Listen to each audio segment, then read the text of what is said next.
Olá, louvado seja nosso Senhor Jesus Cristo, para sempre seja louvado, glória ao Pai, ao Filho e ao Espírito Santo, como era no princípio, agora e sempre, amém.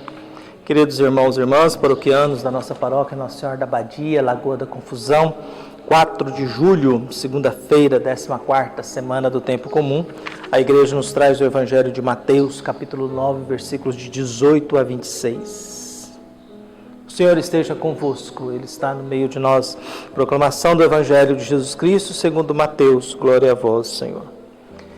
Enquanto Jesus estava falando, um chefe aproximou-se, inclinou-se profundamente diante dele e disse: Minha filha acaba de morrer, mas vem, impõe a tua mão sobre ela e ela viverá. Jesus levantou-se e o seguiu junto com seus discípulos.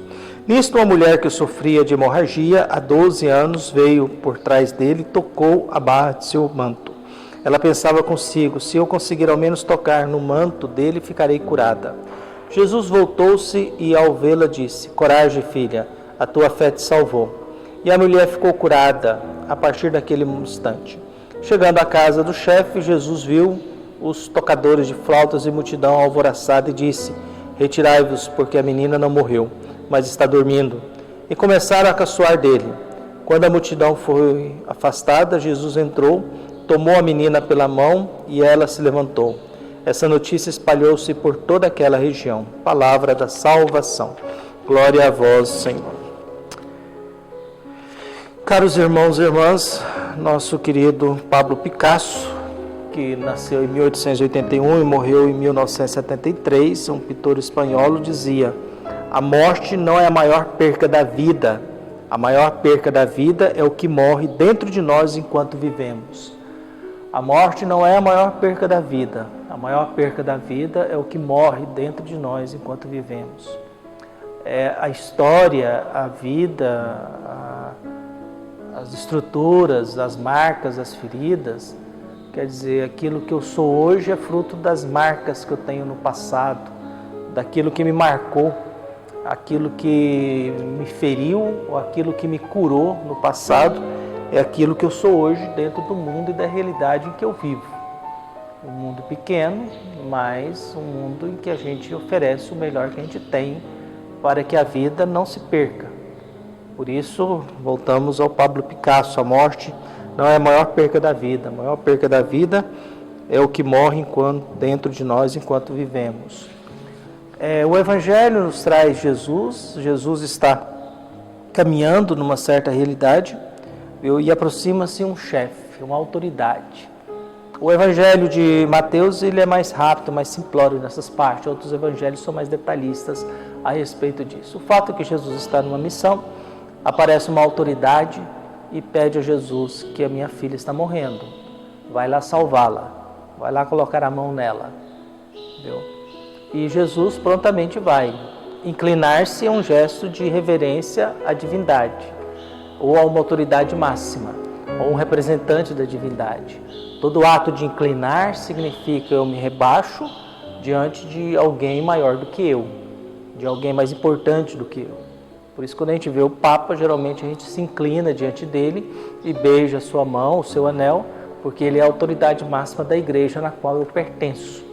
E aí, no exercício da nossa fé, nós vamos percebendo: minha filha acaba de morrer, mas não impõe a mão sobre ela e ela viverá.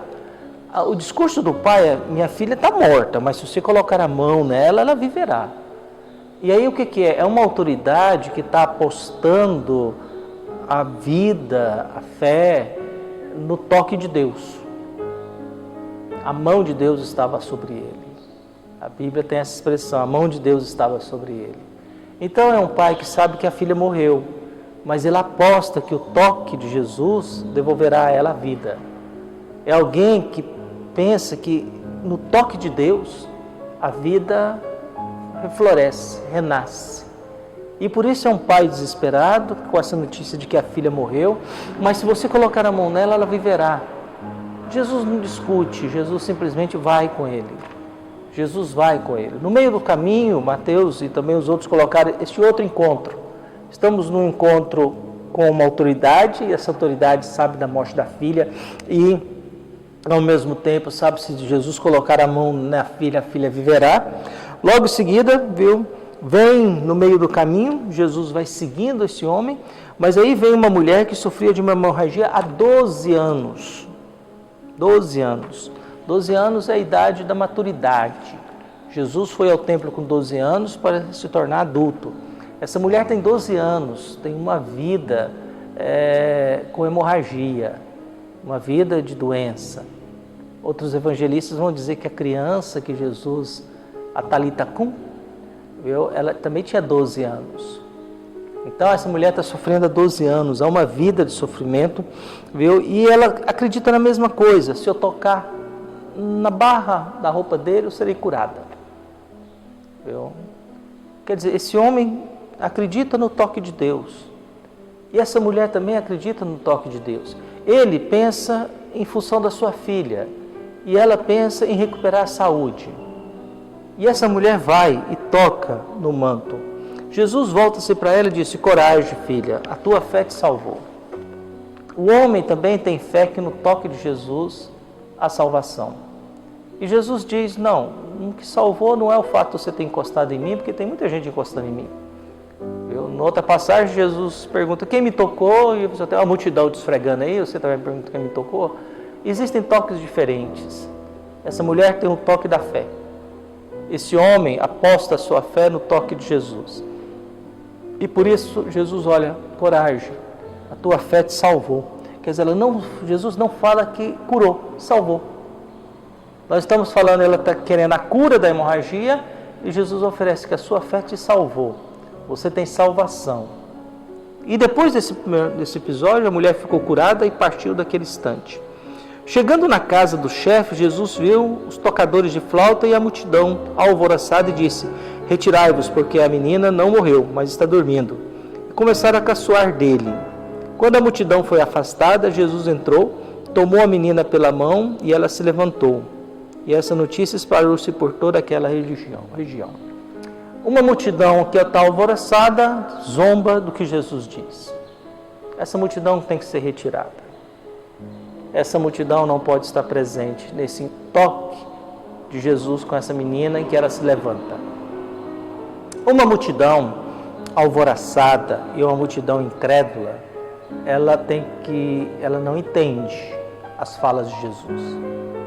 Ela pode entender a fala de algum líder, mas ela não entende o toque de Jesus. Ela não compreende o toque de Jesus. E o Evangelho de hoje está muito falando disso. A mão de Deus está sobre João Batista. E agora esse homem, a sua mão na minha filha, devolverá a vida a ela. Essa mulher, se eu colocar a mãozinha no manto dele, eu vou sair desse sofrimento de 12 anos. Essa multidão não crê.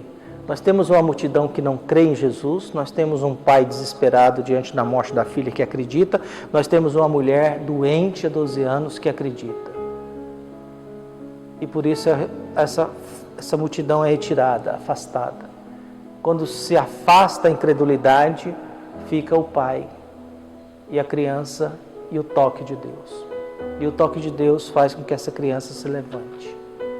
E o resultado e a consequência disso, essa notícia espalhou-se por toda aquela região. A notícia de que Jesus devolveu a vida a uma criança com seu toque. E a minha prece de hoje, nessa segunda-feira, é que Deus possa nos tocar, mas nos tocar com a sua mão de misericórdia, nos tocar com a sua mão de sabedoria, para que a gente possa ter a sabedoria do trono de Deus, a vocação de ser aquilo que nós somos, e o dom da palavra para que a gente possa falar as coisas de Deus e que nós sejamos compreendidos, e que ao tocar numa pessoa, a gente não toque nessa pessoa como mão pesada, de culpa, de condenação, mas a gente toque nessa pessoa com uma mão estendida para que tire ela do buraco, tire ela da situação de sofrimento, tire ela de uma vida inútil, sem necessidade, de uma vida desperdiçada. Por isso que Jesus possa nos tocar, que a mão de Jesus seja sempre uma mão estendida para nos socorrer, nos ajudar, iluminar a nossa vida, a nossa paróquia, o nosso trabalho, nos proteger do maligno, da maldade e nos dar um coração bom, capaz de amar e perdoar sempre. Um abraço e até mais.